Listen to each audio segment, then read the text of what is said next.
Buka plastik. Kalau tak buka sekarang, takut tak buka sampai bila-bila. Mau dapat tak? Buka muka surat 293. 293. Muka surat 293.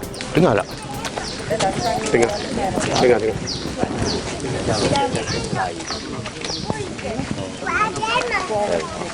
Surah Al-Kahfi. Surah Al-Kahfi, surah 18, muka surat 293, ayat pertama.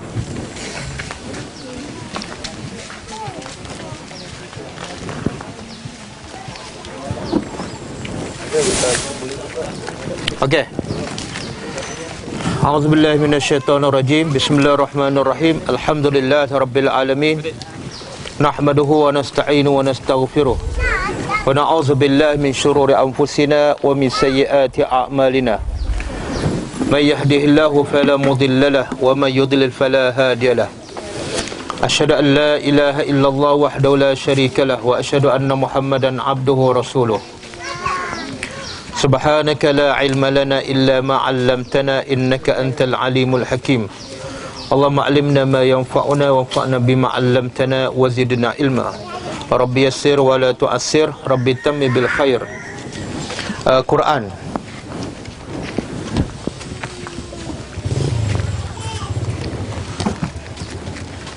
Alhamdulillah, bersyukur pada Allah Subhanahu wa taala yang telah menghimpunkan kita semua di sini. Walaupun saya dan kumpulan saya datang daripada jauh, daripada Kuala Lumpur, tapi disebabkan kita satu akidah, satu agama, maka Allah takdirkan kita berjumpa di sini. Dan disebabkan Allah bagi musibah banjir di kawasan ini, di kawasan Bertam baru, maka Allah takdirkan kita berjumpa di sini. Itulah yang disebut oleh Allah Subhanahu wa taala, innamal mu'minuna ikhwatun. Sesungguhnya orang-orang beriman itu adalah bersaudara. Dan Nabi sebut dalam satu hadis yang sahih, la yu'minu ahadukum hatta yuhibba li akhihi ma yuhibbu li nafsihi.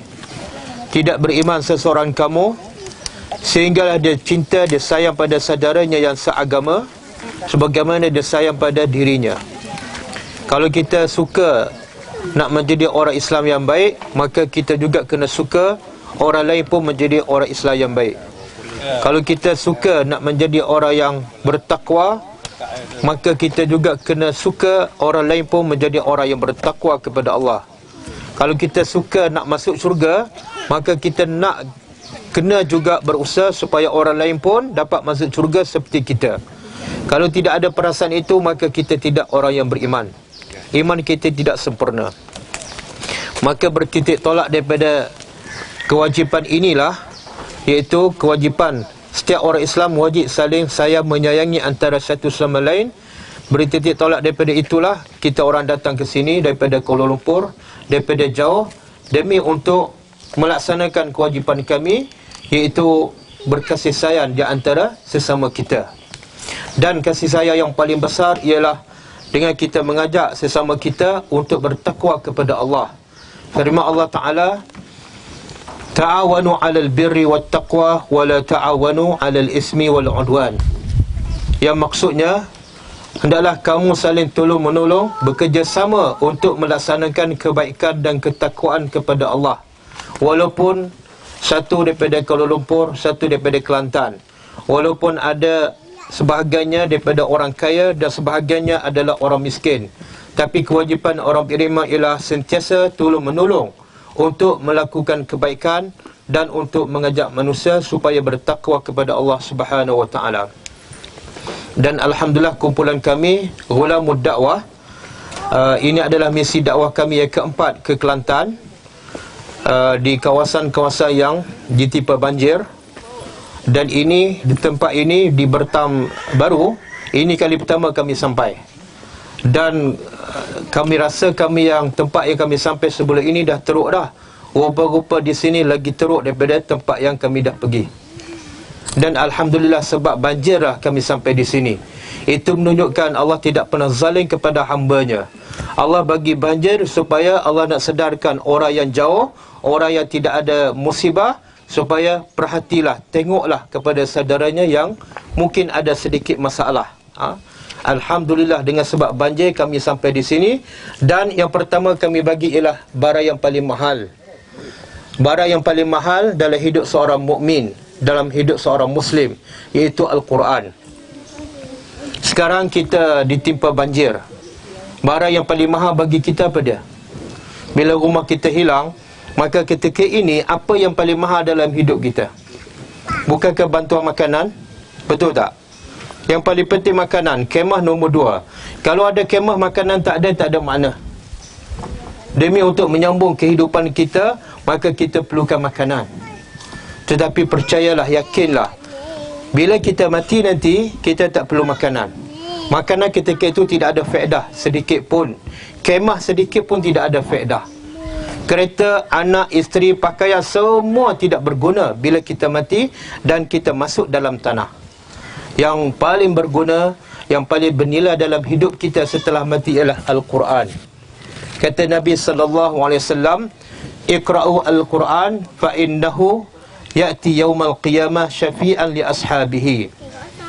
Yang bermaksud, bacalah Al-Quran, fahamlah Al-Quran dan ikutlah ajaran Al-Quran. Kenapa?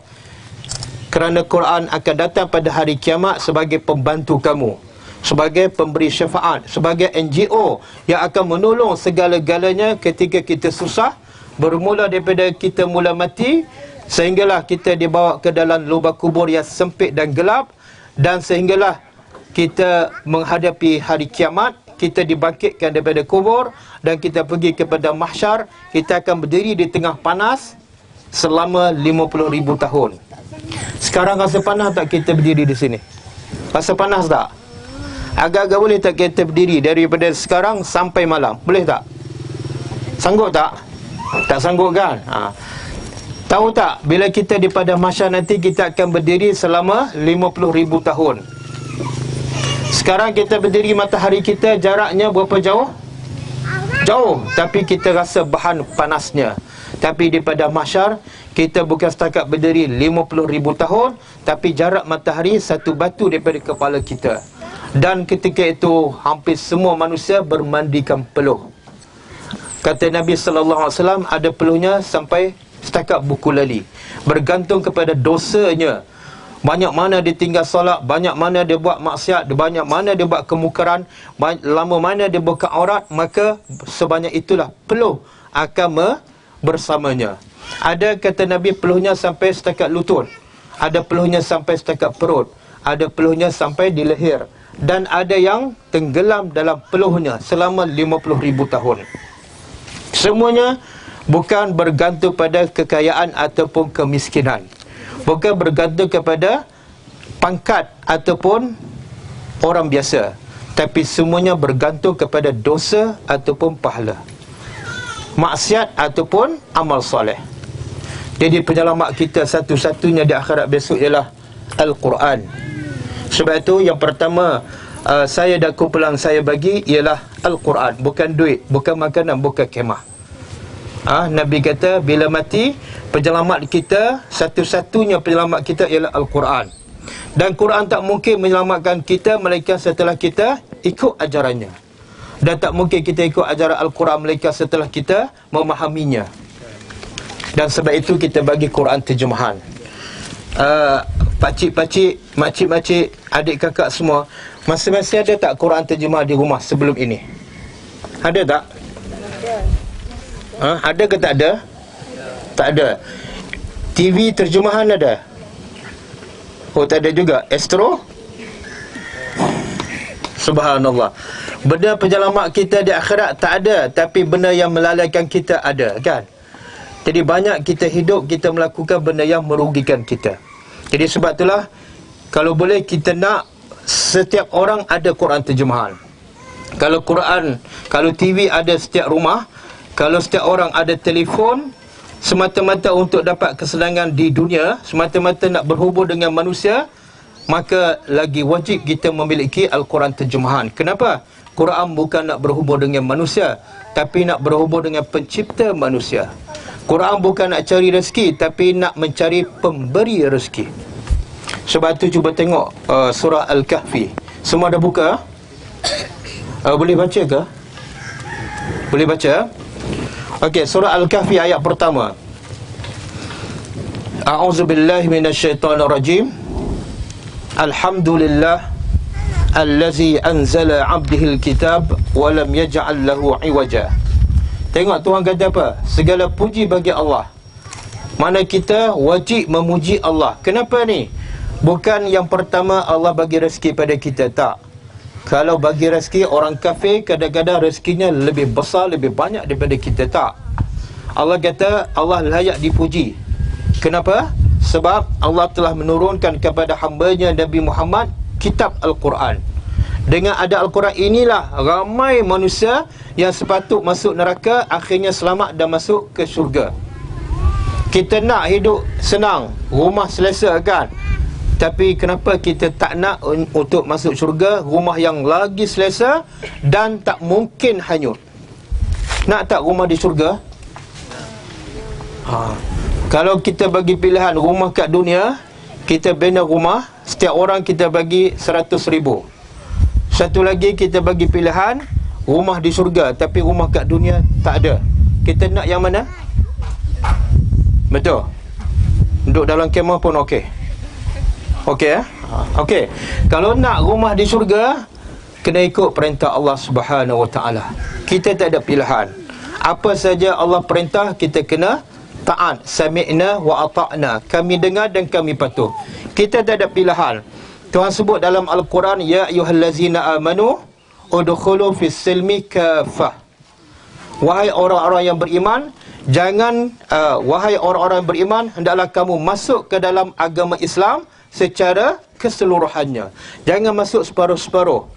Bila masuk waktu salat, kita solat, tapi lepas salat kita buka aurat. Salah, itu bukan masuk Islam, itu nafsu. Kadang-kadang bulan puasa kita puasa, tapi kita mengumpat. Itu bukan Islam, itu nafsu. Jadi kalau betul kita nak syurga, rumah kat dunia pun kita nak yang selesa, maka takkanlah kita nak neraka di akhirat nanti. Maka pilihlah syurga, sebab rumah syurga adalah yang tak pernah dilihat oleh mata, tak pernah terlintas di kepala, tak pernah didengar oleh telinga. Maka rebutlah peluang untuk dapat rumah yang paling selesa dan kekal abadi. Dan caranya ialah laksanalah perintah Allah. Tak mungkin kita dapat laksana perintah Allah melainkan setelah kita faham semua yang Allah sebut di dalam Al-Quran. Jadi bacalah Quran terjemahan, cubalah faham apa yang Allah cakap. Semua kata-kata manusia kita faham. Kata bapa kita, kita faham. Kata suami kita, kita faham. Kata anak kita, kita faham.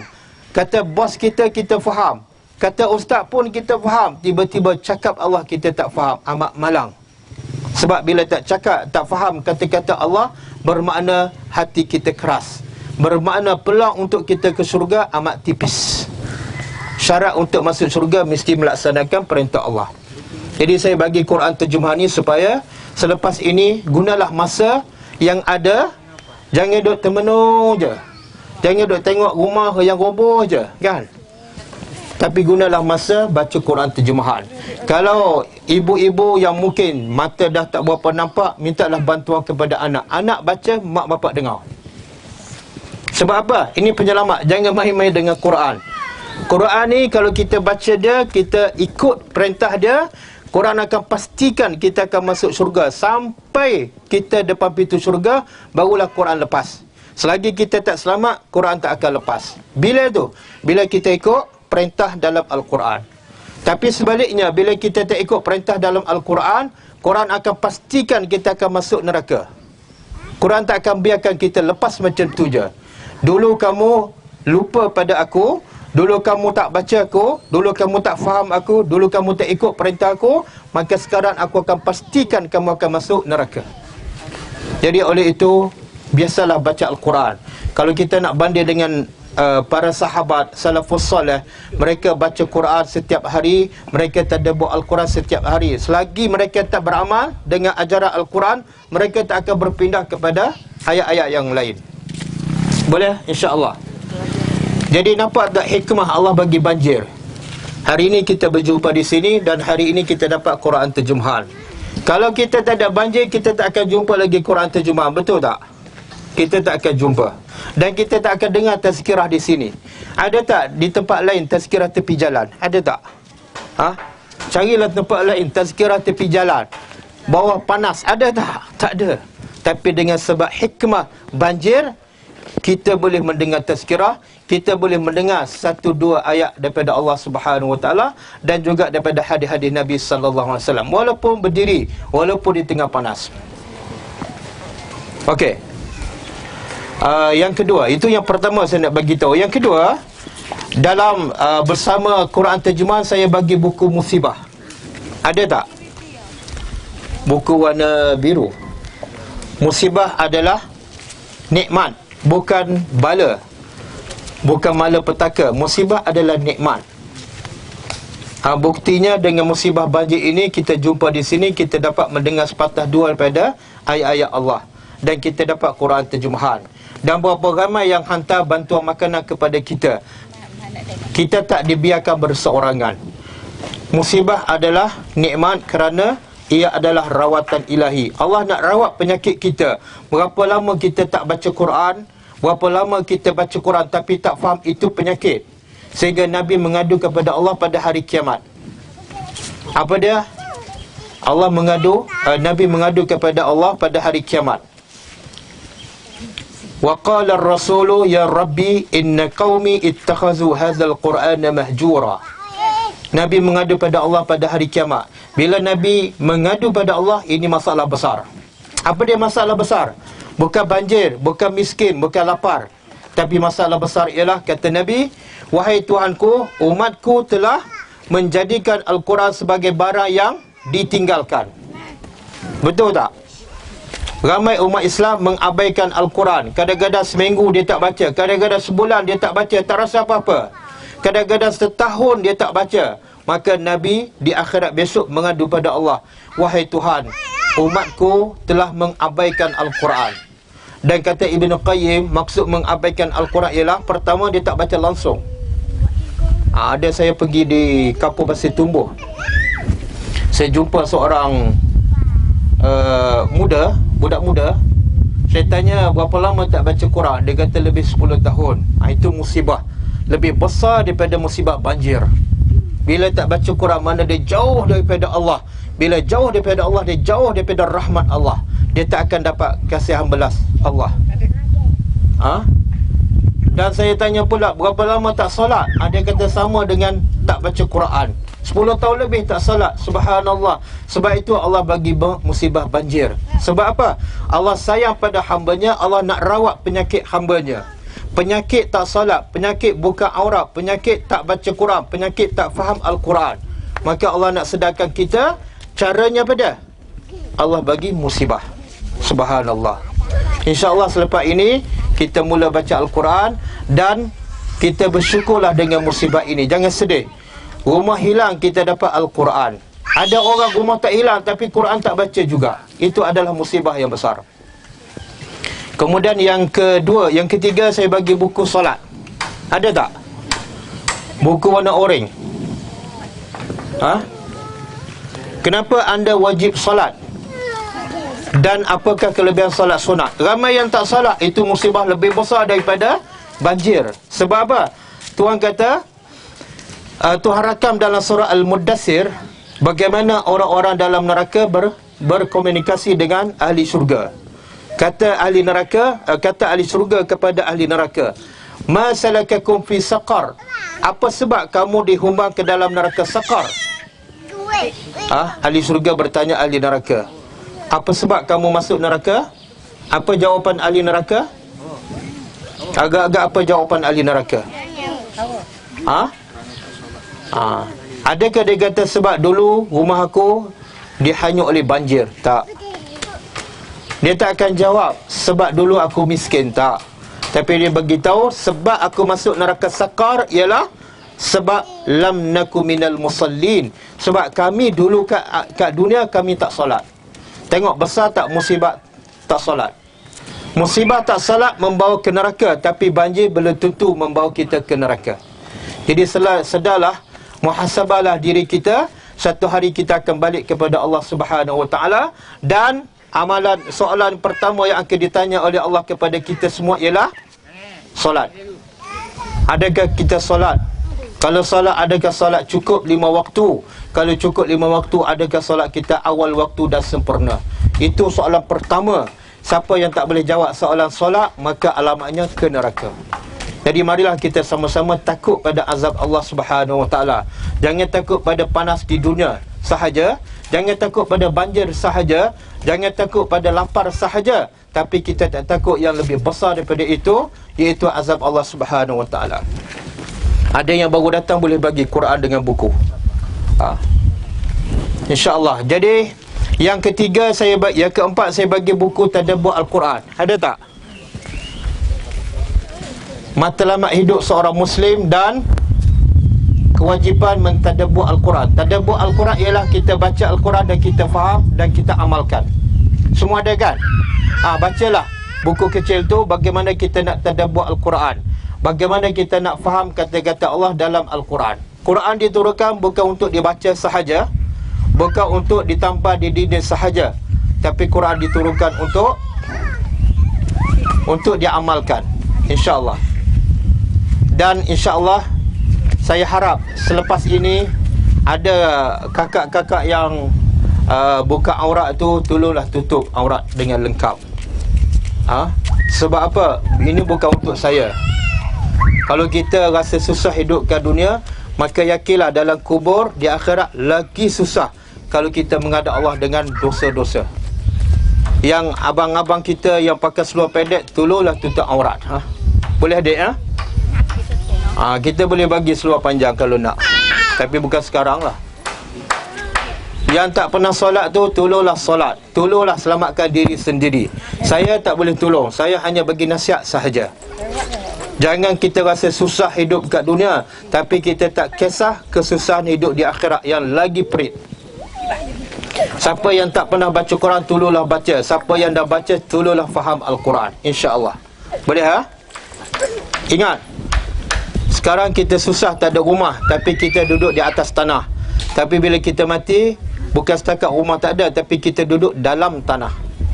Kata Nabi SAW, bila seorang sahabat meninggal, Sa'ad bin Mu'az, Arash bergegar sebab seorang sahabat yang terkenal. Maka kata Nabi, setiap orang yang mati dan masuk dalam kubur, dia akan dihimpit oleh kubur itu, walaupun dia orang beriman. Kalau ada orang selamat daripada dihimpit dalam kubur, maka yang selamat ialah Sa'ad bin Mu'az. Mana Sa'ad bin Mu'az yang beriman pun tak selamat daripada himpitan kubur. Cuma bezanya orang beriman, bila dihimpit sekejap, kemudian kubur itu akan menjadi luas seluas mata memandang, dan kubur itu akan menjadi taman syurga. Semua ada kat situ. Nak apa saja semua ada. Itu kubur bagi orang yang beriman. Tapi kalau kita tak solat, kita buka aurat, kita mati dalam keadaan tak beriman, kubur kita yang sempit, yang gelap akan semakin menghimpit kita, sehinggalah tulang rusuk kita berselisih. Dan datang pula malaikat pukul kita dengan tukul daripada besi, sehingga mayat kita masuk terbenam 70 hasta, kemudian keluar balik, kemudian dipukul lagi sampai hari kiamat. Cuba tengok di sana, di mana ada kubur sedang digali, kan? Ada kematian, tahu kan? Cuba bayangkan kita duduk atas tanah, tengah matahari dah panas. Cuba bayangkan dia duduk dalam tanah, kemudian dia kambus. Cuba bayangkan bagaimana dia nak menghadapi malaikat maut, bagaimana nak menghadapi Munkar dan Nakir, bagaimana dia nak menghadapi siksaan dalam kubur kalau tak beriman. Kita ni Allah masih sayang pada kita, Allah masih panjangkan umur kita, dan Allah bagi peluang untuk kita mendengar sepatah dua kata daripada Allah dan juga daripada hadis Nabi SAW. Bersyukurlah kepada Allah, dan cara kita bersyukur ialah dengan belajar Al-Quran, faham Al-Quran dan ikutlah perintah Al-Quran. Dan bagi abang-abang, pakcik-pakcik yang masih merokok, berhentilah merokok. Kan? Boleh? Sebab kalau tak berhenti satu hari, memang kena berhenti. Bila tu? Bila mati. Bila mati masuk kubur, tak boleh merokok. Dilarang merokok di dalam kubur. Jadi belajar-belajarlah berhenti sebelum kita dipaksa berhenti. Boleh? InsyaAllah. Dan saya nak bagi sedikit sumbangan duit bagi setiap satu keluarga. Okey, nak tak duit? Kau tak payahlah sebab saya dah bagi Quran. Quran lagi mahal daripada duit. Okey, boleh? Kau nak juga duit? Nak? Tapi janji jangan beli rokok. Okey. Saya tak tahu, saya tidak ada senarai nama. Jadi boleh tak wakil? Ada? Boleh tak wakil setiap keluarga datang ke depan untuk menerima sedikit sumbangan? Ada? Okey. Kalau ada boleh panggil.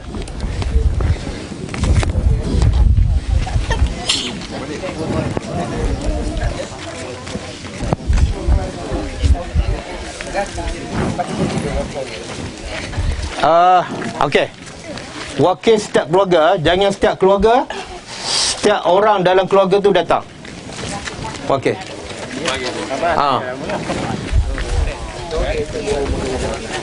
Satu rumah, satu orang. Kalau suami datang, isteri tak payah. Kalau anak datang, mak bapak tak payah. Boleh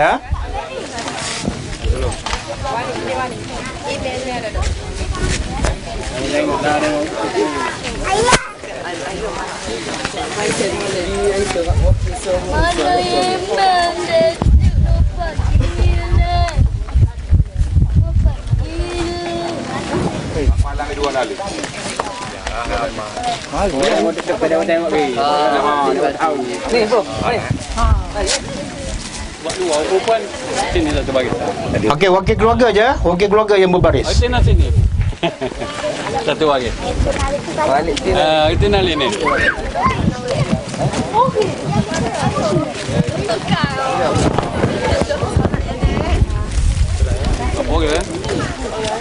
Okey, dah.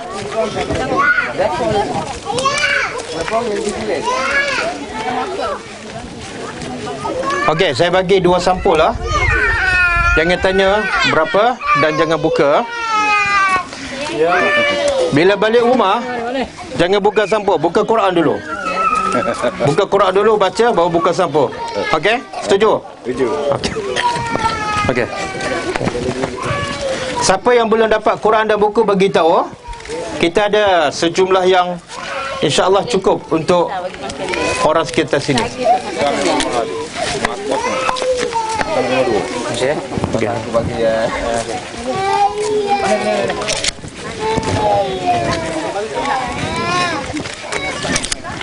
Bagi kita. Bila lagi.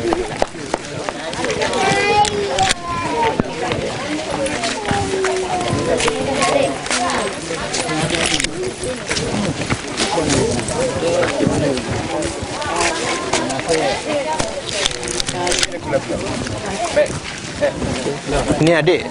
Ayah ada? Nissan. Bandar. Oh, mak?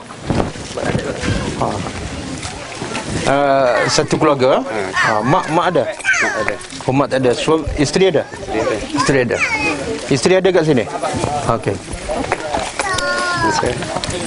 Lain kali slow panjang sikit ya.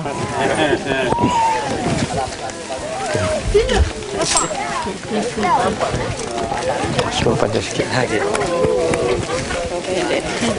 Okey.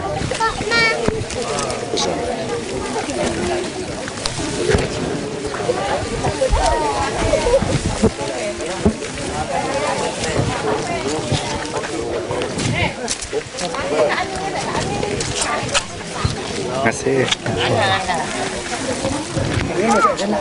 Satu lagi. Ya, sila. Terima kasih. Sama-sama. Terima kasih. Terima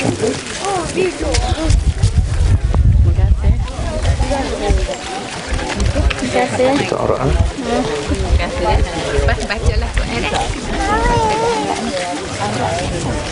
Mak mana? Mak. Mak tak mari. Okey lah. Mak suku. Ada suami lah. Ada suami. Mana suami? Suami dia tak mari. Bapa tak mari? Kena. Jaga anak. Terbalik pula.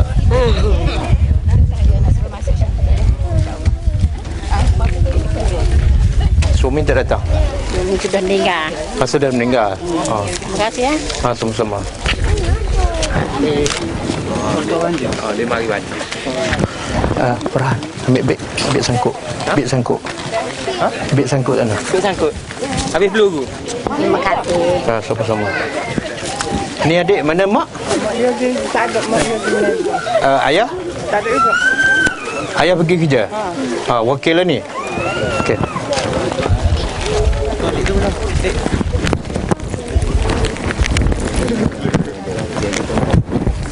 Ikut kau Ustaz.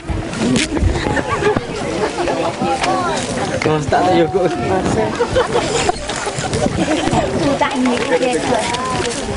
Suami tak datang? Terima kasih. Terima kasih. Okey. Terima kasih. Terima kasih. Suami tak datang? Untuk tunggal. Ha?